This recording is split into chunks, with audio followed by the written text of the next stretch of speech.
history has borne witness. We recognize and testify to his grace. Yet do I labor more abundantly than they all. Yet not I, but God's grace. Ladies and gentlemen, brothers and sisters, my fellow Americans, the 46th President of these United States, Joseph R. Biden.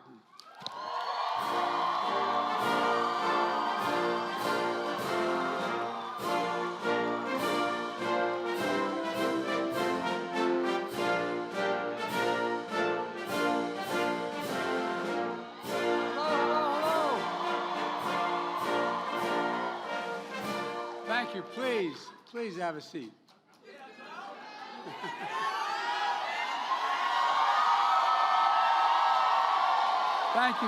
Thank you. Now look, I love Kamala.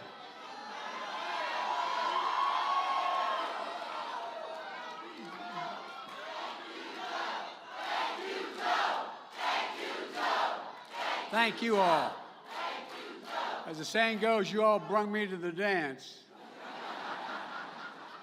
Folks, I want to get something straight at the outset. I love Kamala.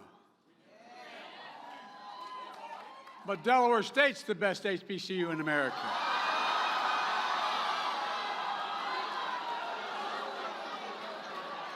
They're the ones that, you think I'm kidding. I was a 29-year-old kid, and they embraced me. They embraced me like you can't imagine. And we won the second youngest person in American history because of HBCU called Delaware State. And by the way, I hired a young man from Delaware State named Tony Allen. Came to work for me. While there, I encouraged him to continue to extend his degree. He got his doctorate and left. He became president himself. I don't know how the hell that happened so quick. But Tony, thank you, man. I've been introduced countless times, but never quite like that. And I mean it, Tony, from the bottom of my heart, I'm deeply moved. By God's grace, we're true friends, and Delaware State will always have a special place in my heart, for real. And to the presidents and administrators of our 101 historic black colleges and universities, it's an honor to celebrate, and I mean celebrate HBCU Week with you.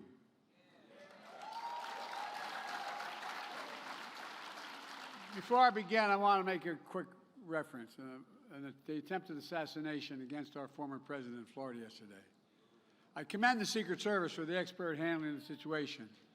And the former president is protected from harm, and the subject is in custody.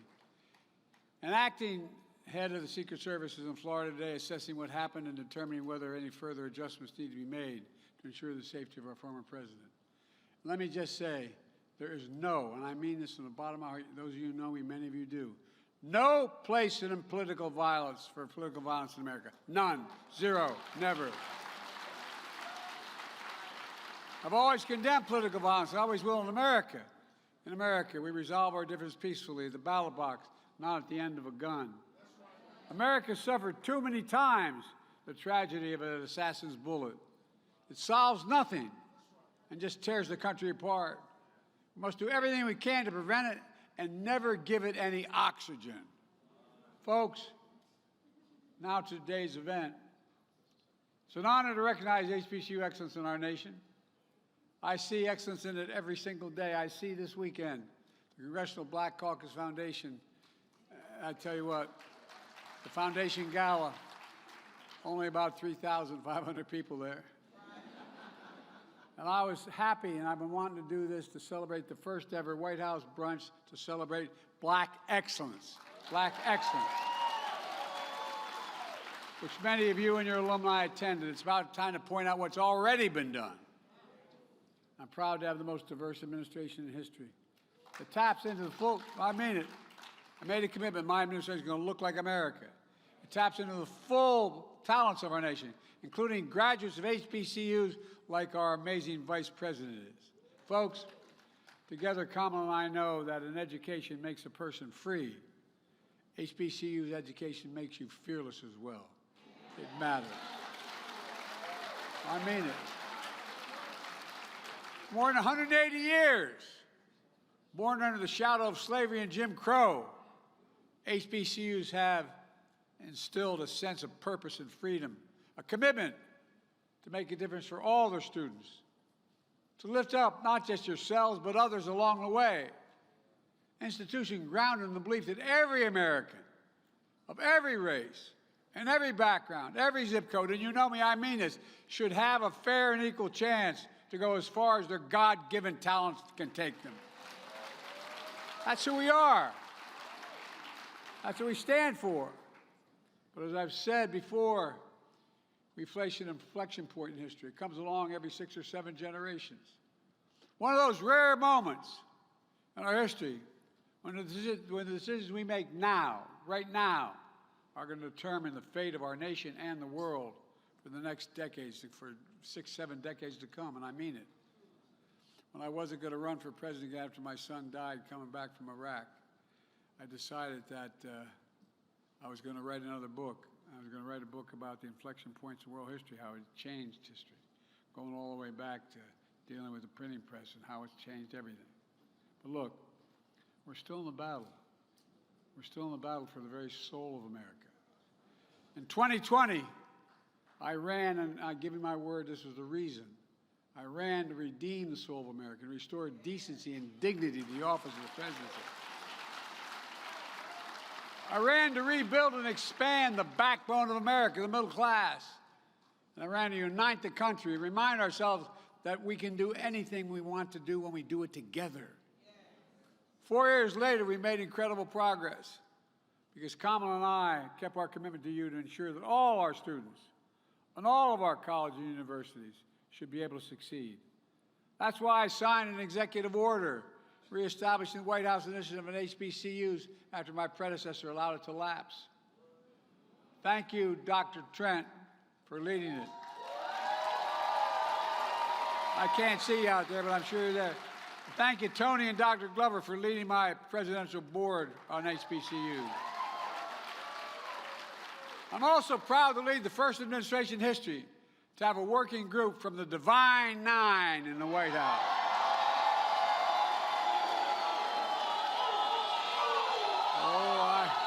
I got it, man. I mean, maybe a white boy, but I ain't stupid.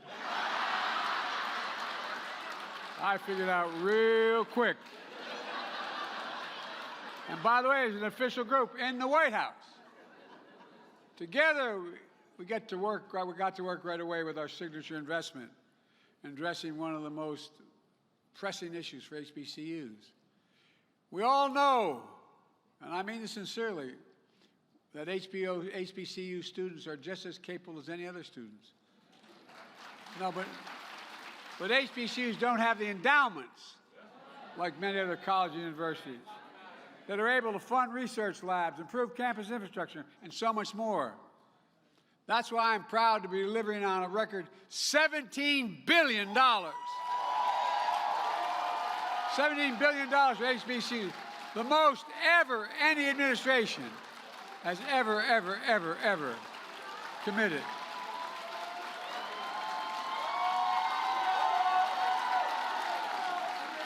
Stay where you were. We've already distributed well over $1 billion. Folks, look, I want to make something clear at the outset.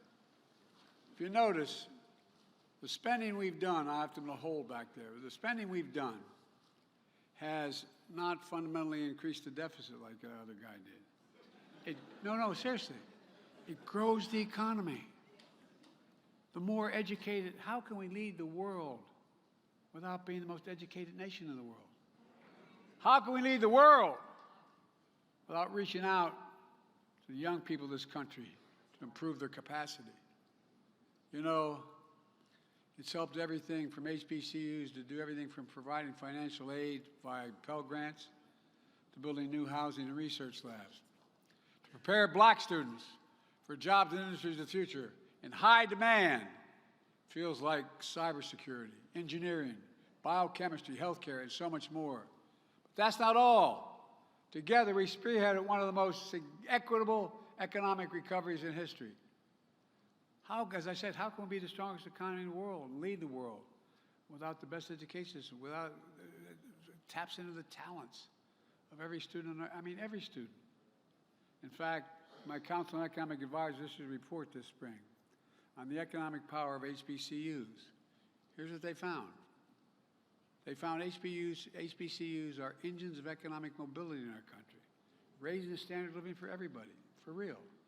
Despite representing only 3% of the colleges and universities in America, HBCUs are responsible for 40% of all black engineers, 50% of all black teachers, 70% of all doctors and dentists, and 80% of all black judges, and I'm increasing that number too.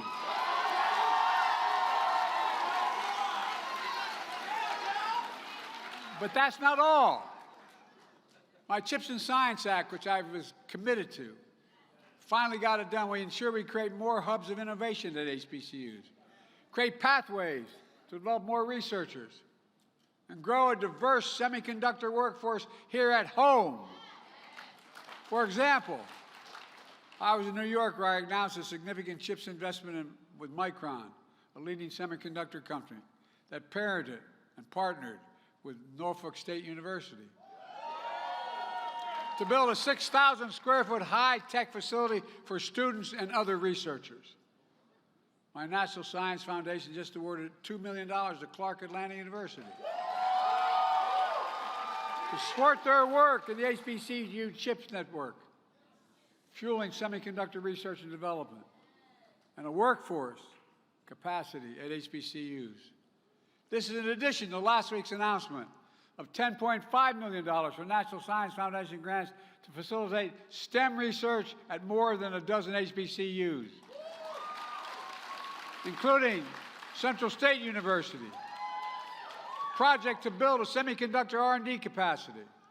I'm also excited to announce that 4 HBCUs, Fort Valley State University, Russ College, Savannah State University, and Shaw University, are receiving additional critical funding to boost their STEM programs, prepare their students for these incredible opportunities. And moving forward, I've encouraged semiconductor companies to continue to create and expand partnerships with HBCUs as they invest in American manufacturing. And Vice President Harris and the National Space Council she leads are ensuring the federal government, industry partner, and HBCUs collaborate in opportunities for space-related technologies and innovation, the future. And folks, my Office of Science and Technology Policy is developing and sharing the best approaches across the entire government, how to expand STEM research and investments in HBCUs. In addition, my administration continues to diversify the federal workforce, starting by opening doors of opportunity like the HBCU Scholar Program that celebrates its 10th anniversary. I want to congratulate the 2024 cohorts of scholars, the largest cohort, all of whom are with us. Stand up if you're here. All right.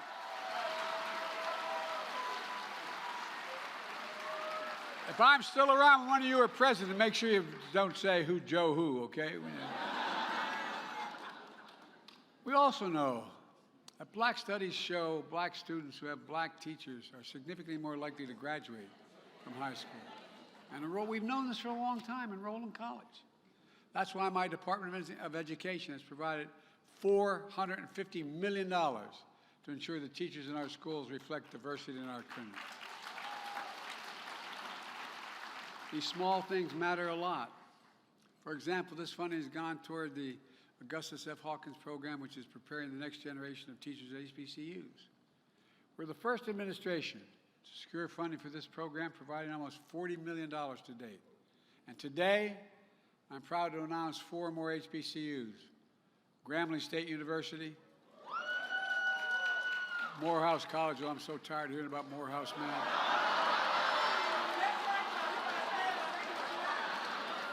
I did the commencement at Morehouse. One grad came up to me, Mr. President, you're not a Morehouse man. The closest I get was doing the commencement. North Carolina Central University, and Prairie View A&M University. They're being awarded new grants to increase teacher diversity. But we know that while a college degree is still a ticket to the middle class, that ticket is becoming too expensive.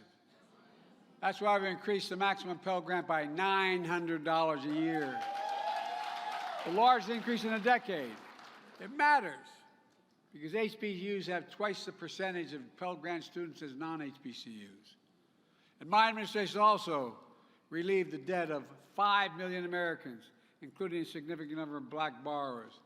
That means you can now start a business, you can buy a home, save for your children's school, give back to your community, and it grows the economy for everybody.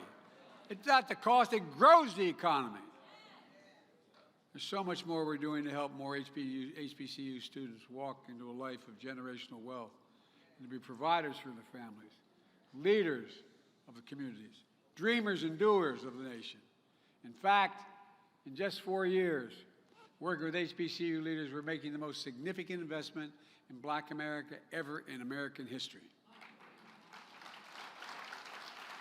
But look, we have to be honest about the forces we face. We gather together in a year when we commemorate two of our nation's most historic achievements. The 70th anniversary of Brown versus the Board of Education that segregated our public schools. It laid the groundwork for the Civil Rights Act of 1964 and outlawed discrimination in employment and public places, in which we've just observed its 60th anniversary. Instrumental in both achievements was Thurgood Marshall, an alum of Lincoln University and Howard Law School. By the way, Lincoln's closer to Wilmington than it is to Philly. I've been there many times. And generations of HBCU educators and students who came before. It opens the doors of hope and opportunity for a generation of Black Americans and for the entire United States of America. It really does. But today, affirmative action and the values of diversity, equity, and inclusion are under attack like not long since I started as a young civil rights guy. Books are being banned. History is being erased. HBCUs have received bomb threats.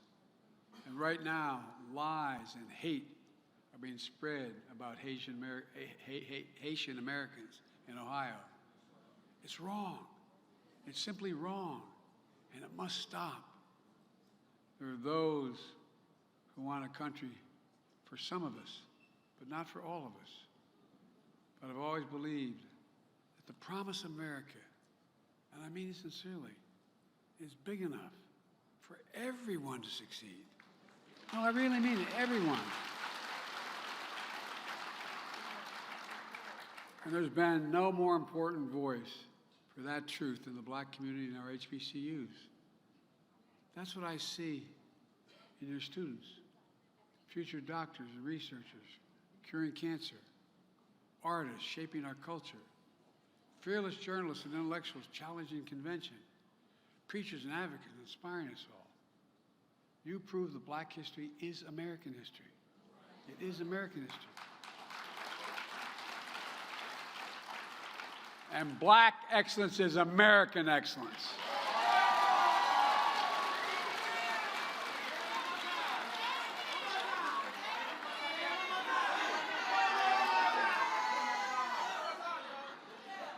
Let me tell you something.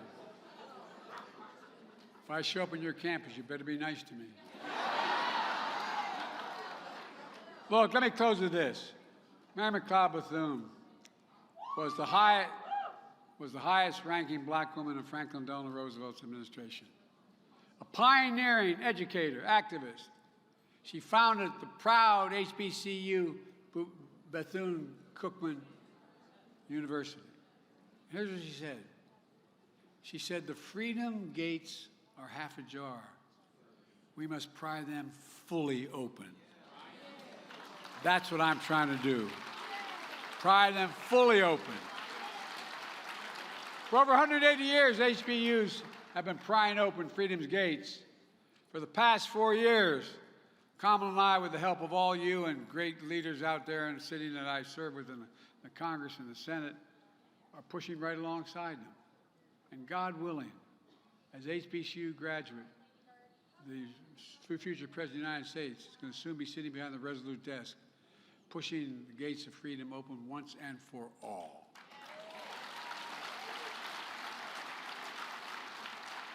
Folks, you've probably heard me say this before. We just have to remember who the hell we are. No, I mean it. We're the United States of America. There is nothing beyond our capacity when we act together. Nothing, nothing, nothing. We're the only nation in history that's come out of every crisis stronger than we went in. That's because of you, because of all of us. We're a diverse nation. Therein lies our strength when we unite. So God bless you all, and may God protect our troops. Thank you, thank you, thank you.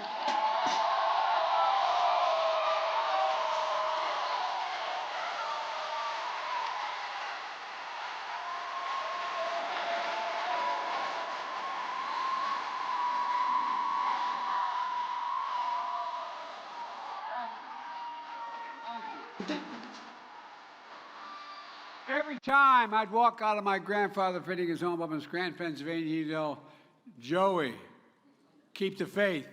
And my grandmother would yell, "No, Joey, spread it. Go spread the faith."